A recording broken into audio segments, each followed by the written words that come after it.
Yo guys, what's poppin' people? Here's Belmont Gabriel back again with the RU Grand Slam Round 1 match versus Winkata from Smogon. Right now we're up against a pretty unknown player, which I don't really know, and I couldn't find any replays of him playing RU before, so we got a pretty blanket check from him in form of preparation. So yeah, I would say let's jump right into the match. So at first I'd like to bring a pretty nice trick room team from a renowned Smogon player. I think that team was from Chill Shadow. I don't know for sure though. So if I'm wrong, you can correct me. I only know that it was used, I think, in the previous RUPL or in the RUPL before that, or maybe even in Snake Draft RU. I really don't know. But I know that it was used in something like that. So yeah, we got here a Choice Bandit Sock with Sturdy just to keep up the pressure to have anything if we can prevent rocks, to prevent a sweep from something like the Zygarde or stuff like that. We got a Mega Camerupt, which I run Stealth Rock on actually. I run double Stealth Rock on this team. Just to keep up pressure versus different stall teams. I think this is an HP Ice variant with just double stab. Choice Scarf Shaman for additional healing wish support and speed control. Another Trick Room Nasty Plot offensive Slowking with Regenerator and double stab. A Life Orb Sigilyph with Magic Guard as an additional stall breaker on this team. It's pretty nice actually on that squad. Holy crap. I didn't imagine it doing so much at first on general on this team. And lastly, we got a heat-proof Zong, as usually the only ground types you see are mostly Zygardes, which hit you with 1000 arrows anyway, not caring about the levitate, so heat-proof is definitely nice. While we got a pretty nice matchup versus Winkata, as he brings Sticky Web. And with this squad, I can completely ignore Sticky Web. The best speed control I have is that Sigilyph right here, which doesn't care, and of course the Choice Scarf Shaman, on which is not really that nice versus him. But in general, Shaman is only good against Milotic and Healing Wishing anyways, and I'm pretty sure I can survive one hit from anything that he would like to throw off, except the Nidoqueen with the Sludge Wave, but we're faster than that anyway, so that's pretty nice. Then he got Honchkrow, which I was pretty sure was either Flynium Z or Darkinium Z. I was afraid at first in case he's a Life Orb variant and maybe something like Z Celebrate Shaman on that squad, which would be pretty threatening to be fair. But of course with the Trick Room we can handle that, and with Choice Bandit Sturdy Sock, we should also be fine against that, because my game plan here was to prevent rocks from the beginning actually. Then we got Ember, which could be pretty threatening under webs, but if we can get up Trick Room in advance, we should be pretty fine against that thing. Also, we got Sock in the back, we got Camerupt, which can always take a hit. Also Slowking, which can only not take a hit if he is Choice Bandit White Charge. Sigilyph is always faster, but we gotta be careful about the Sucker Punch. And Bronzong should also be able to leap to tank a Flare Blitz thanks to its heat-proof ability. Then we probably got either the Celebrate Shaman or a Choice Scarf variant right here to support its team with Healing Wish support. Probably Life Orb Rocker Nidoqueen. I thought at first that this was probably the standard set with just rocks, Sludge Wave, Earth Power, and lastly either T-Bolt or Flamethrower, which I'm pretty unsure of. Generally, or maybe even Toxic Spikes, which could support the team, but there's not really that much longevity except from Milotic, which is his last mon, so I doubt he would run T-Spikes. And yeah, we pretty much got Milo, which could be one of three things. Either it's a defensive sponge versus opposing sweepers, It could also, so with leftovers of course. Then we could have a Life Orb variant with Hidden Power Electric. Or we could even have a Specs variant of some sort, which could be pretty nice. So, right off the bat here, I would really like to get my rocks up. So I start with Bronzong to set up Trick Room, to get up my rocks, and pretty much have a good matchup versus his Garvantula, as he probably doesn't know yet that I run Trick Room. So, I'd say, let's jump right into it. He leads Galvantula as I lead Bronzong, as I predicted correctly. And I go for Stealth Rocks here anyways. Now I decided to switch out, predicting the Thunder actually to get a free turn with my camera up. But he goes for the Bug Buzz, does it well here. And I decided to throw off a Toxic in case he wanted to sack his Galvantula, since he probably would run Sticky Web. Right now, here, as he goes into his Milo, we get off a Toxic off on him, which is pretty nice, as we can chip away. We can beat it probably now with every single member of our team. But yeah, there's no reason to be stacking our camera up right here, because it's still good against Ember and the rest of his team under a Trick Room. So we can pretty much go into our Slowking and look what he is going to do, either Refresh or Hydro. So we see the Hydro, which means he's pretty much an offensive, or more of an offensive Milo variant. As he goes up into his Galvantula, as we set up probably a Trick Room. So now we're in. And now we're pretty much free to go into our camera up, tank a hit. I knew he would go for Bug Buzz right here, but we can tank that anyways all day long. And now we can pretty much fire off an Earth Power to KO anything he wants. So he probably now goes back into his Milotic, which we can't KO right now from that range. So we go back into Slowking, as he goes for a Recover, I think, to keep his Milotic healthy. Now we want to stall out this Milo, and the worst thing would be his Honchkrow switching in, so I go for a Scald, as he throws off an Hidden Power Electric probably right here on me. And as the Trick Room ends, I go for another Trick Room to maintain my momentum, as he goes into his Shaman.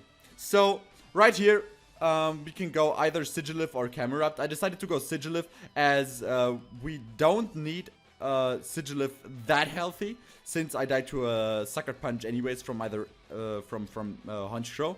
But we could live on Sucker Punch from Ember actually.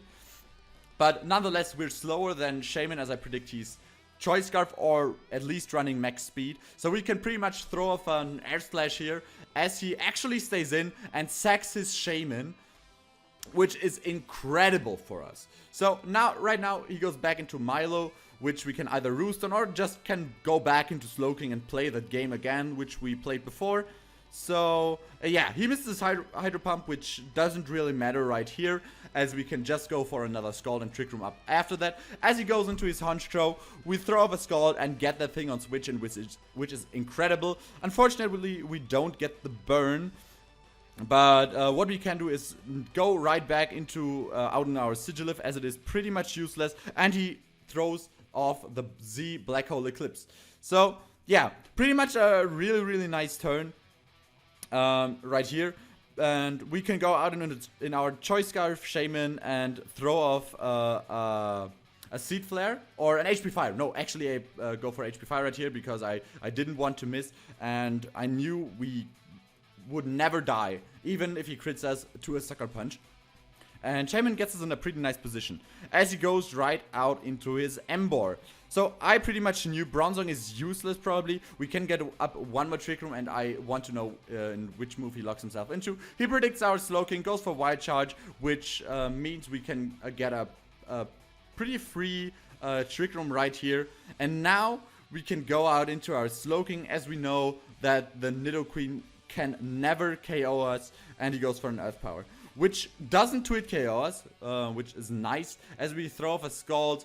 The Nidoqueen unfortunately survive, and he shows us the T-Bolt, which costs our Slowking his life, which was pretty unfortunate, because I thought Flamethrower would be kind of better right here, or Ice Beam actually, because his team struggles kind of against these Dragon Ground types. So yeah, was a pretty nice tech. Maybe he doesn't run Stealth Rocks, I don't know.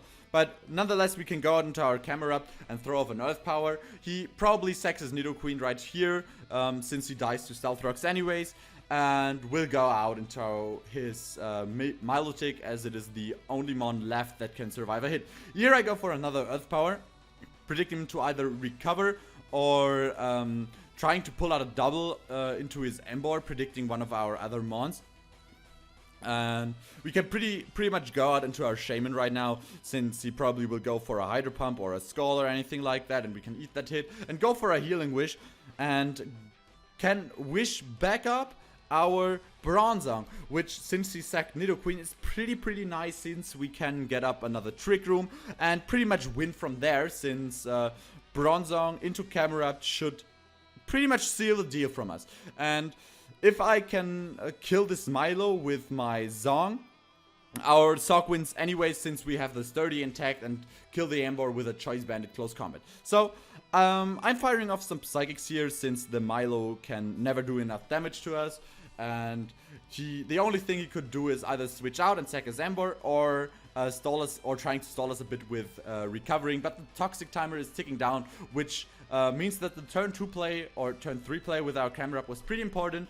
The Milo goes down at last, and now his last one is the Embor, and this pretty much means that we can win right here, even without Psychic. In case he went Sucker Punch, we would have had our stock in the back, like I said. And I got a hair in my mouth. What the fuck? And yeah, pretty much a nice game 1.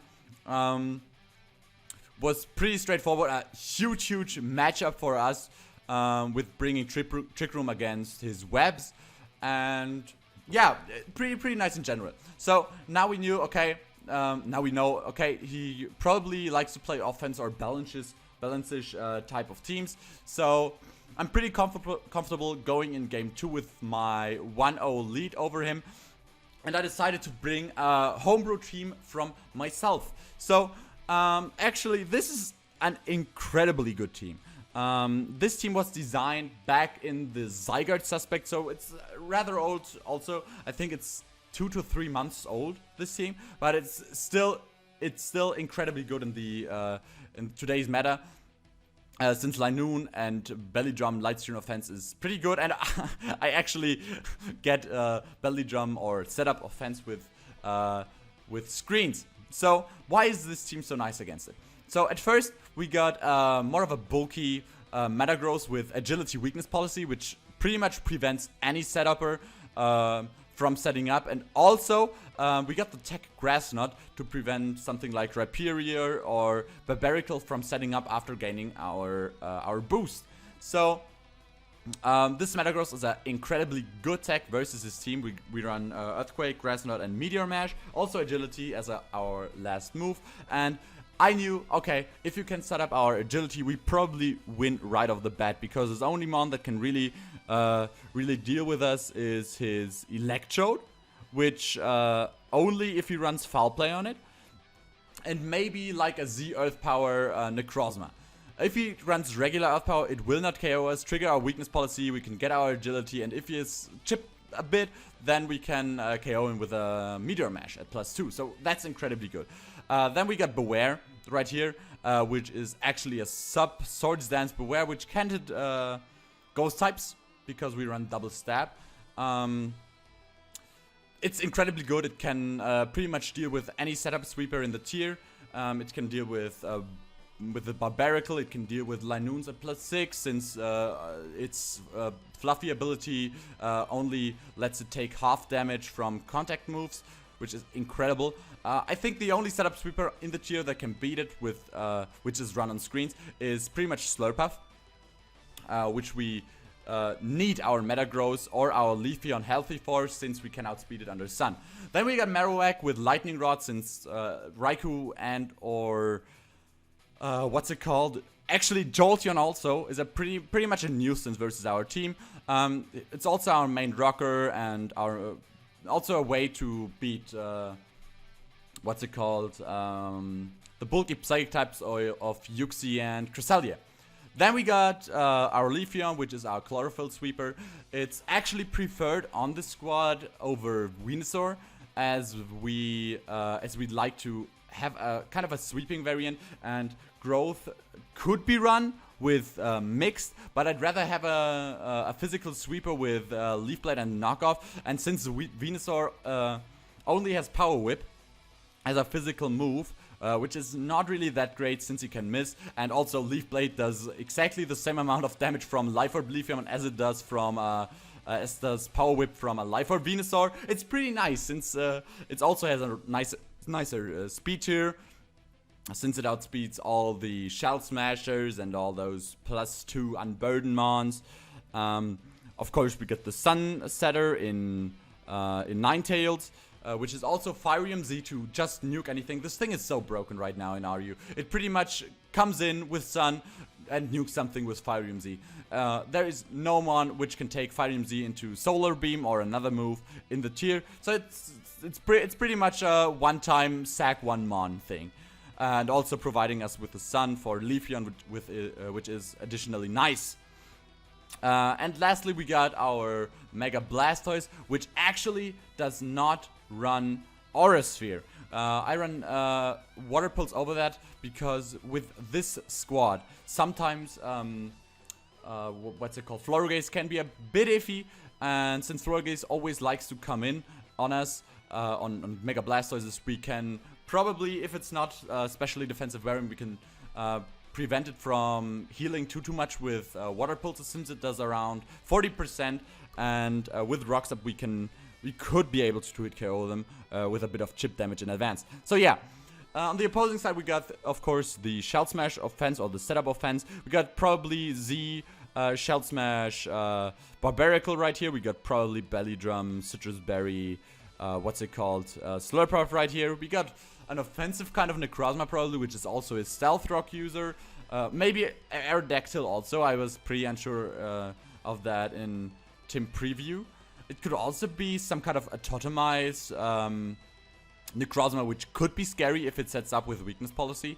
Then we got, of course, the standard Screens Electrode, probably with double Screens Taunt and some kind of move, either Boom or a Volt Switch. Like I said, I was pretty scared of Foul Play because sometimes they run that in case they don't have Taunt. In RU, that's a thing, actually. And then we probably got some kind of Aerodactyl. I never see Aerodactyl. I was pretty sure we will see Taunt right here.